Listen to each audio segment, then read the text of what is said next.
When I first learned Tatta Adavu, I thought it's just a stamping step, right? But my guru used to correct me every single day, and now finally years later I've understood why. So if you're someone who is starting to learn Bharatanatyam, then this is it. You should start with Tatta Adavu first. Let's learn it together.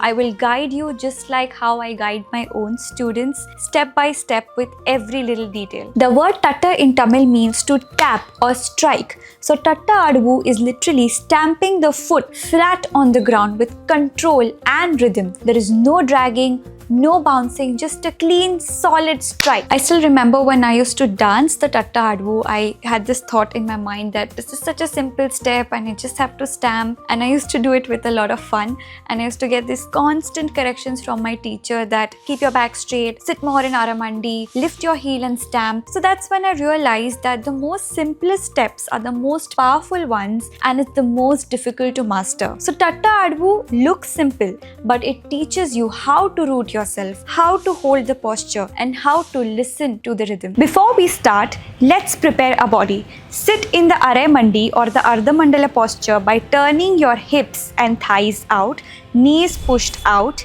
and sit as low as you can, making sure that the spine is completely straight.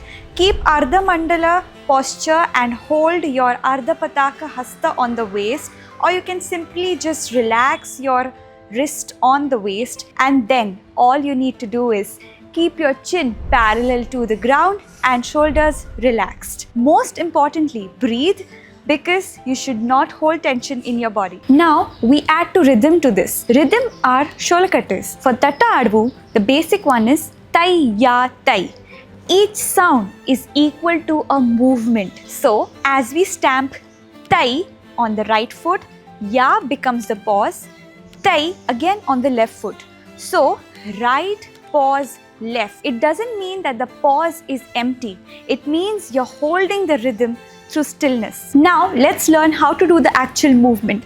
As you sit in the Aramandi or the Ardha Mandala posture, you're going to lift your right leg up like this and stamp. Take a pause and then do the same thing by lifting your left leg up and stamp. The common mistake is not to bend your back and keep your spine straight, making sure that you're lifting and stamping and not just stamping plain flat on the floor. And lastly, don't move your upper body or weight shift. Hold yourself. Now, let's try this first cycle of the first Tatta Adavu, which is tai ya tai, tai ya tai.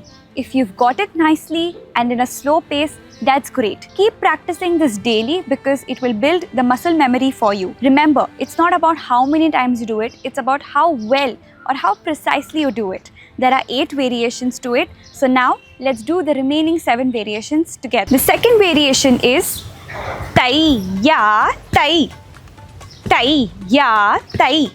Third one, tai tai, tam, tai tai tai. Fourth variation is tai tai tai, tam tai tai tai, tam. Fifth variation is tai tai tai tai, tam tai tai tai tai, tam. Sixth one is tai tai, tam tak tai tai tai, tai tai, tam tak tai tai tai.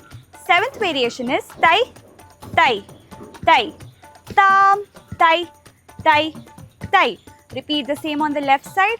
And the 8th variation is tai tai tai, tam tai tai tai. These were the 8 Tatta Adavu variations. Practice it in the slowest speed possible to make sure that you get it right. And for more detailed information or different resources, you can follow the GGG community, the link for which is given in the description.